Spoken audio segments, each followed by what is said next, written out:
Inspired Edge, where motivation meets inspiration. Let's cover now setting goals. Let me show you something to turn me every way but loose. I've never been the same since I found out about it. Learning how to set goals.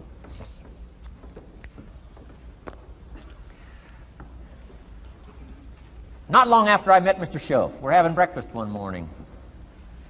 Mr. Schoaf said, "Mr. Rohn, now that we've gotten acquainted, we know each other fairly well," he said, "maybe one of the best ways I can help you," he said, "let me see your current list of goals. Let's go over them and talk about them." And I said, "What?" "I don't have a list." He said, "Well, Mr. Rohn, if you don't have a list of your goals," he said, "I can guess your bank balance within a few $100s. Which he did. And that got my attention. I said, "You mean my bank balance would change if I had a list of goals?" He said, "Drastically." So that day I became a student of setting goals. And I've used it to dynamically affect my life. I've taught it to some of my business colleagues. We use it to do business around the world. Setting goals. It can turn out to be a drama for your life. Here's what goals are. Your vision of the future. Your vision of the future. Now, there's two ways to face the future. One, with apprehension. Number two, with anticipation. Guess how most people face the future? With apprehension. Why? Major reason why. They don't have it well designed.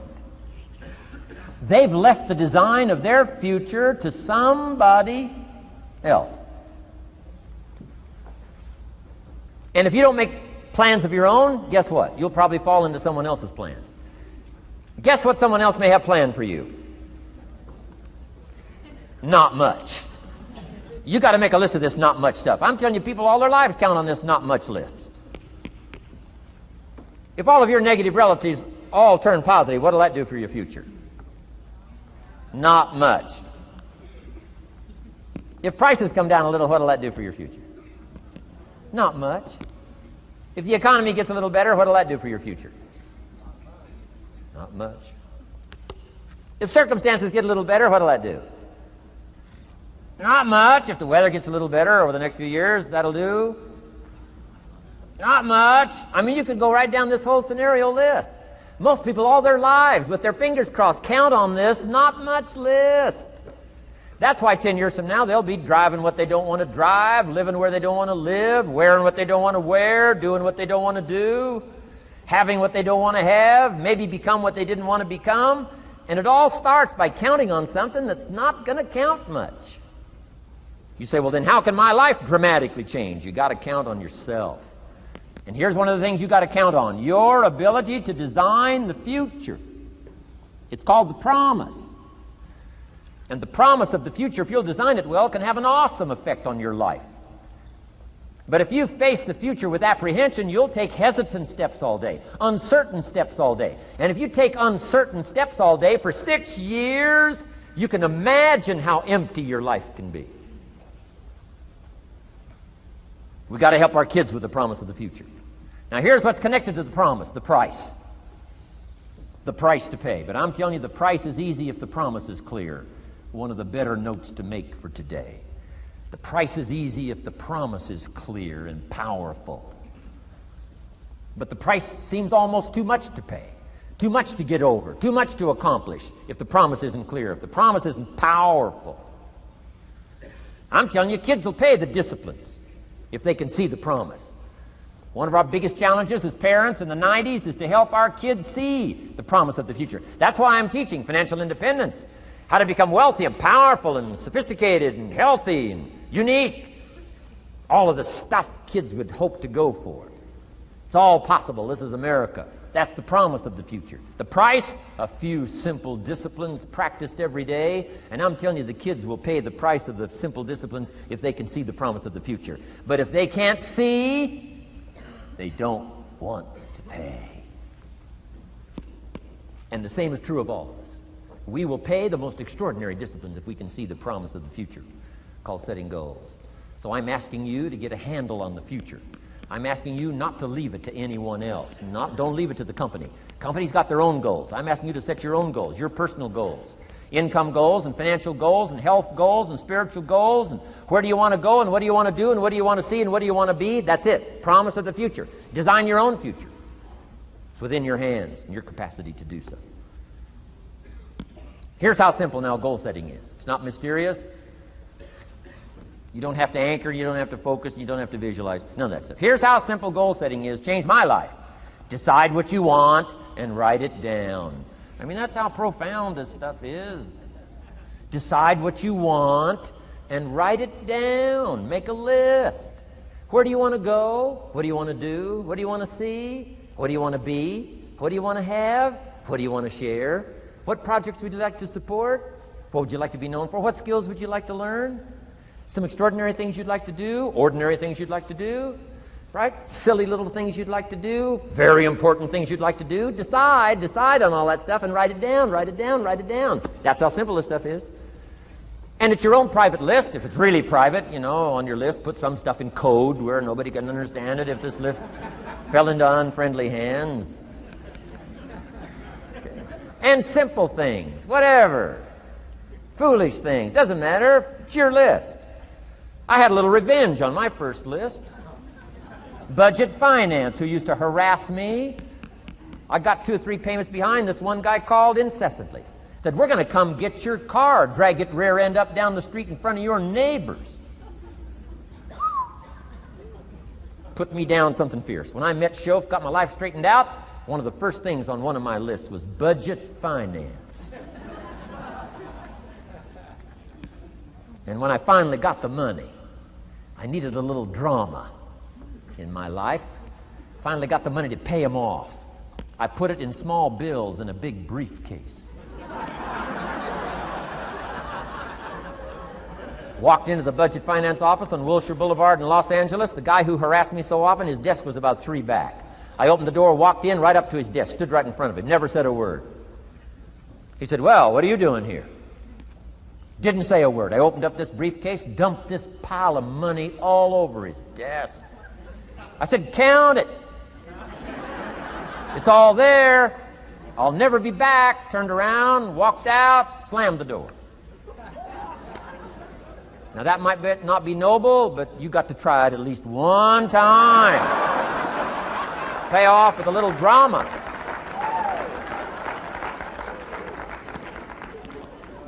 Got to check them off my list. Keep your list with you. I keep my list in my journal so that I can go back. 5 years ago, here was my list. And I'm a little embarrassed. Here's what I thought was so important now.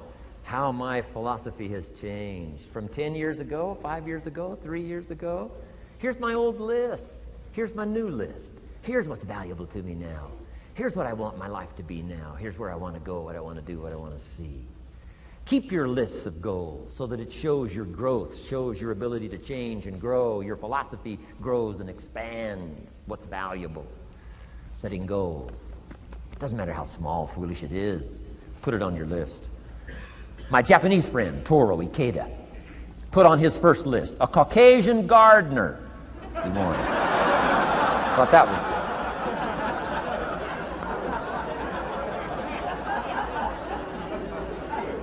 I like that. Have you got this profound thing now on setting goals? Here's how profound it is. Decide what you want and write it down. Get together with your wife, decide. Get together with your kids, decide. Get together with your business colleagues, decide. Write it down. Make a list. Okay, that's how easy it is. Now let me give you one more scenario on setting goals. When I started making my first list, Mr. Shof said, Mr. Rohn, looks like we're going to be together for a while. He said, I've got a suggestion for you. He said, I think one of the first goals you ought to set, you're a 25-year-old American male. Sure, you've made some mistakes, but now you're on the road to better things. You got a family, worth it. Reasons makes the difference. And he said, you've got every reason to do this. He said, why don't you, among all the goals you're going to set, he said, why don't you set a goal to become a millionaire? A millionaire. This is America. All the possibilities are available. Why don't you set a goal to become a millionaire? He said, it's got a nice ring to it. Millionaire. Enough zeros to impress your accountant? Millionaire. And he said, here's why. Now I thought, the man doesn't need to teach me why. I'm thinking, wouldn't it be great to have $1 million? He said, no, that's not it. Here's why. And I had one of the greatest lessons I ever learned, and I'm about to share it with you. This will be worth the price of being here today if you can capture what I'm about to share with you. Babysitter fees, whatever else you paid. Some of you missed some sales today to be here, so this is a costly day for you. But what I'm about to share with you changed my whole life. Here's what Mr. Shoaff said. Set a goal to become a millionaire. And he said, here's why. For what it will make of you to achieve it. And I got one of the greatest classes in one sentence I've ever received in my life. Set a goal that'll make you stretch that far. For what it will make of you to achieve it. What a brand new reason for setting goals. What an all-encompassing challenge to have a better vision of the future. What for? To see what it will make of you to achieve it. And here's why. The greatest value in life is not what you get. The greatest value in life is what you become. Major question to ask on the job is not, what am I getting here? That's not the major question. The major question to ask is, what am I becoming here? It's not what you get that makes you valuable. It's what you become that makes you valuable. So Shoaff said, set a goal to become a millionaire. For what it will make of you to achieve it. Then he said, when you finally have become a millionaire, now, he said, what's important is not the money. I thought, wow, I've got some more to learn. He said, no, Mr. Rohn, I'm telling you honestly, you could just give the money away. Now, I did better than that, right? I told you. I lost it all. I'm rich by the time I'm 31. I'm a millionaire. I'm broke by the time I'm 33. So I didn't have to give it all away. I lost it all. Foolish mistakes I made. I'm a farm boy from Idaho. That early money drove me bonkers. I used to say, how many colors does it come in? I'll buy them all. I went crazy over that first money. I just went crazy. And then I made that one foolish mistake, right? Continuing guarantee. I mean, I'm so naive off the farm. I don't know what continuing means. And a few other mistakes. And by the time I'm 33, I'm broke. Now I've made and lost millions since then. But what an experience that was. And I'm telling you, the man was right. When I finally was broke at age 33, guess what I discovered? My money did not mean that much. It represented only a fraction of all my assets. Shoaff said, once you become a millionaire, Mr. Rohn, you can give all the money away. Because he says, what's important is not the money. What's important is the person you've become. Now, let me give you the key phrase on setting goals. Set the kind of goals that will make something of you to achieve them. Set the kind of goals that will make something of you to achieve them.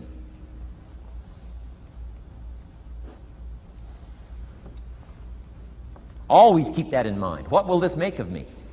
If I set this goal and go for it, not only will I achieve it, but what will it make of me in the process? What a whole new concept on setting goals. Now, there's two parts to this, and then we're wrapping up goals.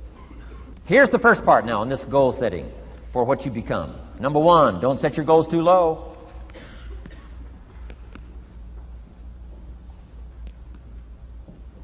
Interesting, we teach in leadership.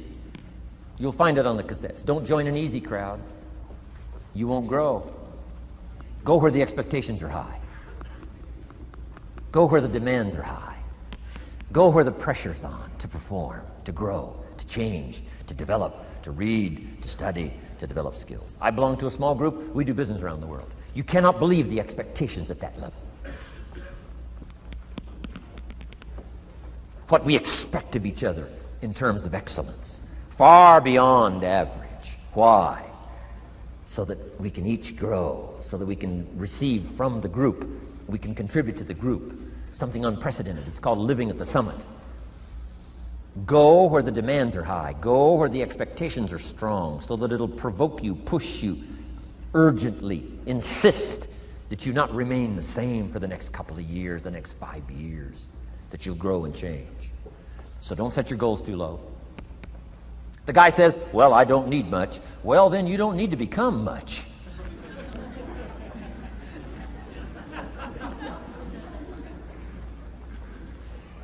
Now, here's the last part on setting goals. Don't compromise. Don't sell out.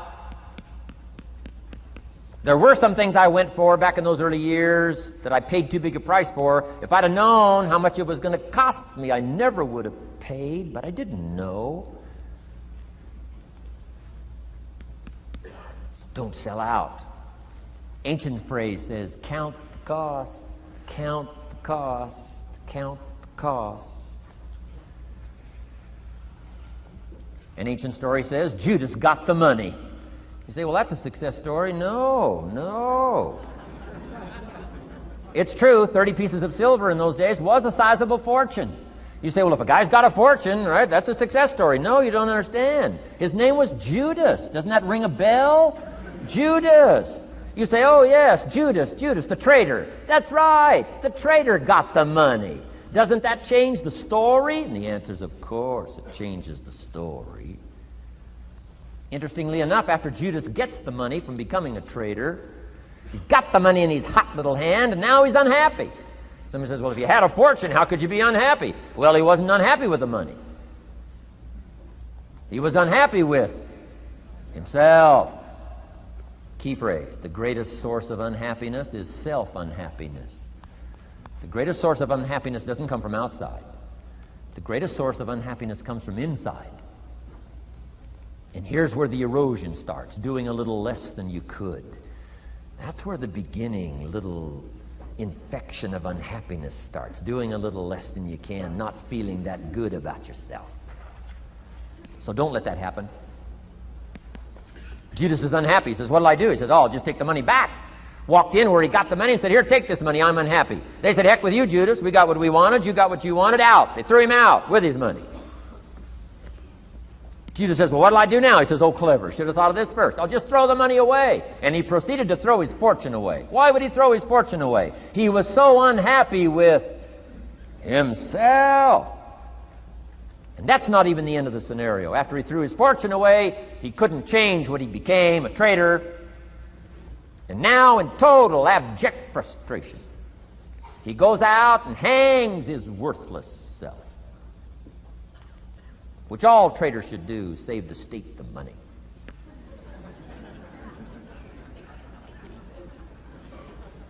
Why such a tragic end? Because he was so unhappy with himself. He sold out. He paid too big a price. Ancient script sums it all up and said, what if you gained the whole world and it cost you your soul? Too big a price to pay if you got the whole world. Don't sell out. Don't compromise your values. Don't compromise your virtues. Don't compromise your philosophy. Key. Here's the key word, beware. If Judas could speak back, he'd probably say beware. Two good words from ancient script. One, behold, the positive word. Behold the possibilities, behold the opportunity. Behold the drama, behold the awesomeness, behold the uniqueness. Behold the majesty, behold.